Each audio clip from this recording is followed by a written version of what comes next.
coming through with the bounty with that extra gold, or Army Genius is the more your passive orientated style with the empower just to buff up the Riki is enough for them to take it.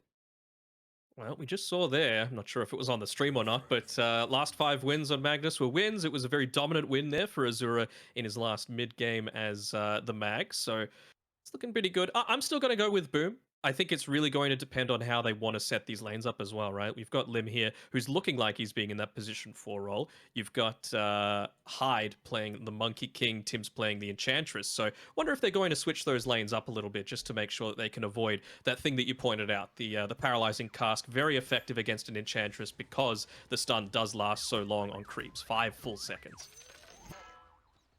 We'll see. Is there going to be a huge importance in regards to... It'll give him a little bit of information, the fact that this area was warded. Down bot, actually. Hyde, he's in trouble. Jingu stacks not enough to be able to pick up first blood and keep the life as Lim and Wami by the small campus able to find a big kill here. Is he at all for Dire? It's not. I really thought they needed to make a play around having that... they're going to try and drop it. There's the RP. Is the chain lockdown perfect, though? They'll screw him deeper into the territory of Army Geniuses, and that will cost Yopaj his life. So they feel like they have to make a move, though, with this bottom tier 1 tower falling, but the smoke not there fast enough. They'll still make the attempt on CTM, who doesn't have a way to escape, and without any extra heroes in the backline, Army Genius is going to drop absolutely everything possible here to try and bring down the Spectre, which might just not even be enough. Surely. I don't even think it is. Tim's, he's got 4 points in the Nature's Attendants. Surely they kill him, but surely they won't. As CTM turns it back on both of them. Now Lim, eyes on the prize. He's got a Zero coming over as well, but the Death Ward, it's beautiful. It'll pick up at least 1, but again, what is the consequence? As they've already lost 4 on Army Geniuses. Mag will attempt to TP up the Shuriken from FBZ, the nick of time to be able to cancel that, and it's a bounty. Triple kill 14 minutes into the game. It's the other way around, so unfortunate that they weren't able to snag it. And again, we talk about the vision advantage. Eyes on Mag. Hyde. Yeah. There we go. Haunter instantly. Vision advantage now amplified here for Boom. They're going to try and push back the Magnus to cancel the Blink Dagger. They've done so successfully. So the Mag, it just has to use the RP on one solo hero, which is enough lockdown to kill off Yopaj. But they're way too deep underneath the tower. But it looks like the rest of Boom, they're a little bit paranoid right now about going deep under the objective, as it's going to cost FBZ's life. But now, finally, they're happy to converge. As CTM's looking to show up. They've used all their ultimates, but now with the buyback forced out, now be Boom are thinking twice. As with the Blink in, Skewer, they've been able to cancel at least the retreat on CTM. He's got no TP available, so stuck in the tree line is the position 1. Then Dire Straits, maybe he'll be able to take Lim away before he dies, and CTM will be able to do just that. So a successful fight from Army Geniuses, some form of a comeback maybe brewing. That's optimistic, but you know, it is a good thing that they're able to find. I wouldn't be surprised if they did. Maybe they're a little self-conscious about the Rolling Thunder RP, but I mean, this is honestly a little bit of a blessing in disguise for Army Geniuses, because Roche is definitely the area that you want to be fighting in as a Magnus. Look at how they've set up though from Boom. Like, you got Yopaj scouting out the smoke, Hyde as well to the northern side. They can instantly use Haunt. Juro's actually going to look to jump in to 1-man RP, but the damage will fall up enough to be able to bring down the Void Spirit. But now with the backline, Army Genius, they've already lost 2. Wami is going to look to roll directly inside the Wukong's, giving them some area of control at the moment here for AG, but it looks like it's not going to matter, as once again, Boom can just overwhelm them. Hyde's going to look to jump on the backline, but he's going to be cautious now with the help of FBZ and Code, looking to push them further and further back to the safety of their high gun, but unfortunately for the supports, they just don't have that mobility. As FBZ can chase down another, and Lim will fall. They gotta wait. That courier is going the long way around, just wanting to make sure that it's not picked off. It's going right underneath some dire vision. Sorry, some radiant vision though. Well, they're not waiting. They're gonna jump Tim's instantly straight on top of the backline. Skewer connects on multiple heroes, but the Yules at least will stop the 2-man RP. So Hyde's unable to get outside the Wukong to give some form of area control here for Boom up on the high ground. And now FBZ can just look to go to work here onto Wami's Rolling Thunder. One use of the Janata gets rid of half his health pool, and now Yopaj just been able to catch up more heroes as well inside the base. They have to rely on the buyback from Army Geniuses if they can force some resemblance of a comeback and hold this game, but it's looking grim as DB is going to jump on forward. He'll kill off Yopaj, but once again, a free fight for FBZ as a bounty hunter can just do whatever he pleases. Dire's bottom tower is under attack. I admire the fact that they went for it. You know, it's one of those ones where they've finally been slightly out of position. They had some decent vision down there with this observer ward that's still next to their own ancient camp, but they're going to make another jump. Skewers under the tier 4 towers, so that extra damage is enough to find a killing streak. CTM, the next target as well, but I mean, do you want to brawl the Spectre right now?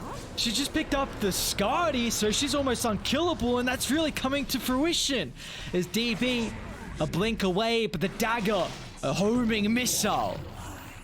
Pinpoint accuracy is able to bring down the Ricky, and with that, boom, they're out.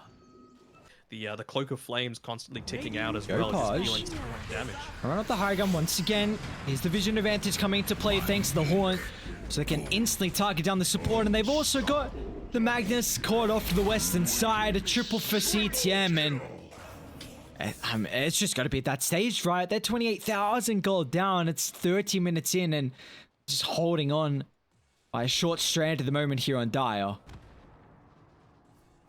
Wonder if Azura realizes as well. Never mind, they're making another jump here. Again, the unrelentless pressure that's coming out. They sense blood.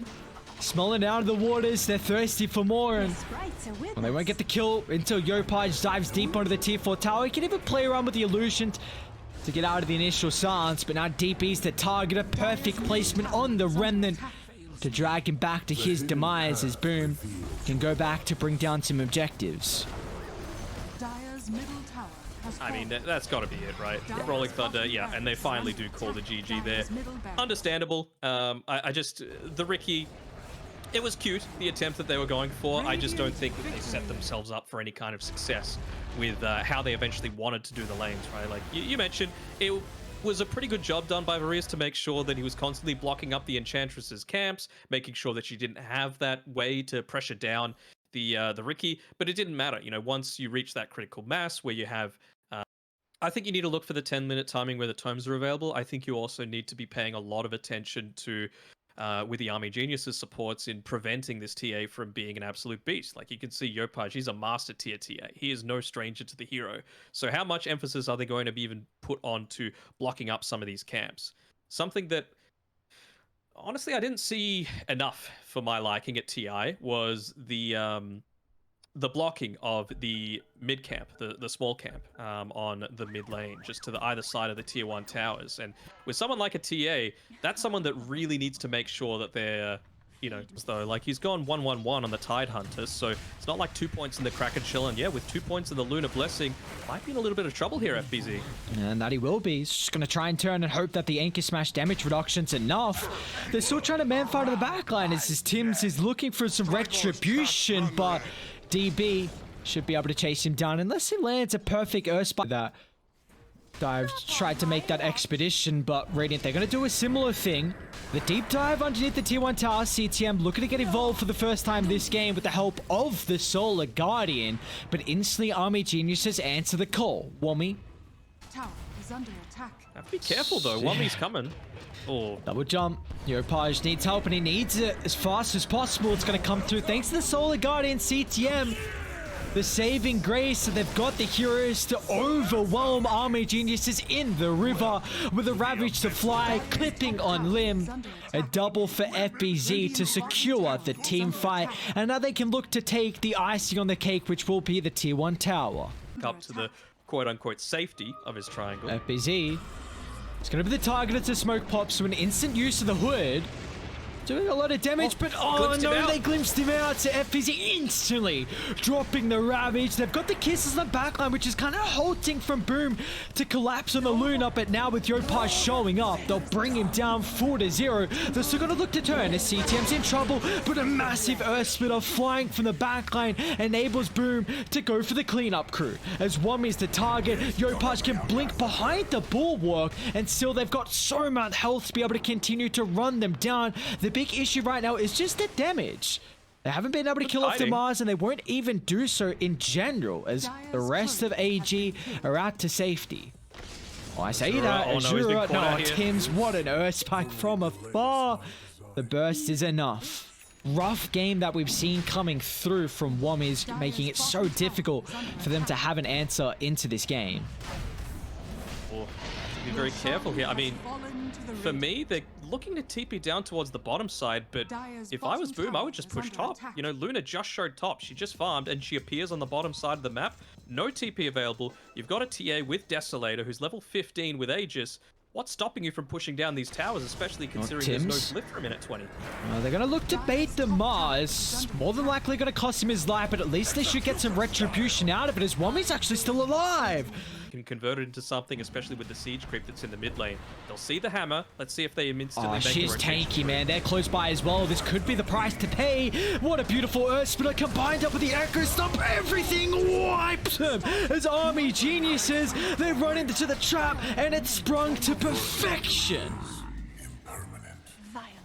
I think it was the right move. They just, it didn't come off. You know, the BKB wasn't used on the Luna. They didn't use the Eclipse, and yeah, the tips are coming out for Hyde. I mean, at the moment, he is technically just a stand-in right now for Boom, but he is blinks out to safety while saving his core. That is the mark of an S-tier CTM. support, although. Instant blink. Reinforcements are coming. They've got this T1 tower to play with. Yopaj forced to pop the BKB so he doesn't get glimpsed across the map. They'll kill off Wommy.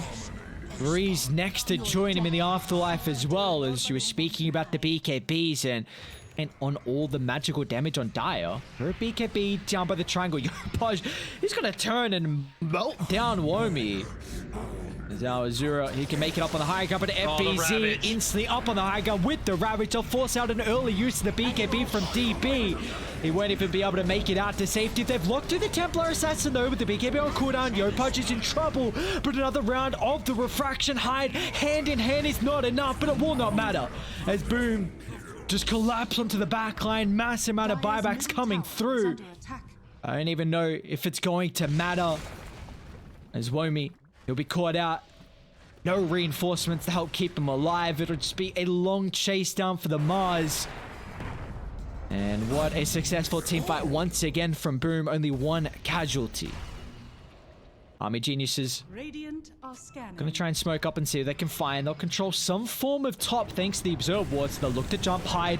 He's been a thorn in their side, but can they even bring it down from 4 to 0? They can. The Solar Guarding heal is not enough, but DB's just running away. Almost like he's gonna sacrifice his life here. A complete waste of the BKB. He'll use the Eclipse at the last stage, but it's gonna net them absolutely nothing. As Wommy caught out as well. This is a masterclass performance from Boom.